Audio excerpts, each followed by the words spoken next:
দুপুরবেলা হঠাৎ করে যখন ভাজা পোড়া খাইতে মন চায় তখন আর কি রান্নাবার এখান থেকে ঘুষে চিংড়ি উঠায় চিংড়ি দিয়ে বড়া বানিয়ে কাবাব বানিয়ে ফেললাম। প্রথমে ঘুষে চিংড়ি নিয়ে তারপরে ডাল বাটা, পেঁয়াজ, কাঁচামরিচ, ধনে পাতা, ঝালের গুঁড়া, হলুদ গুঁড়ো, লবণ,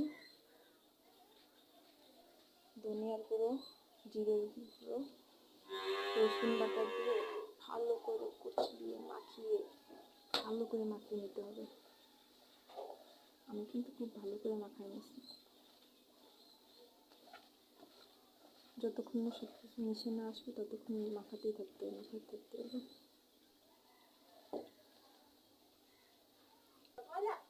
ভালো করে মাখানো হয়ে গেলে হাতের পরে চাপ দিয়ে গোল গোল করে বানিয়ে নিতে হবে কাবাবের মতো। যে যেমন সাইজ করে তেমন করে বানিয়ে নিলেই হবে। বানিয়ে তাওয়ায় তেল দিয়ে সে একসাথে পেস্টটা দিয়ে দিচ্ছি। এরপর যখন এক পাশ হয়ে আসবে, লাল লাল হয়ে আসার পরে আস্তে আস্তে করে উঠে দিতে হবে। উঠে দেওয়া হয়ে গেলো, আরও কিছুক্ষণ চুলোর করে রেখে তেল টেনে আসলে এরপরে হয়ে পরে সুন্দর এত স্বাদ কি বলবো। দুপুরবেলা গরম গরম বাজারটা ভালোই লাগছে।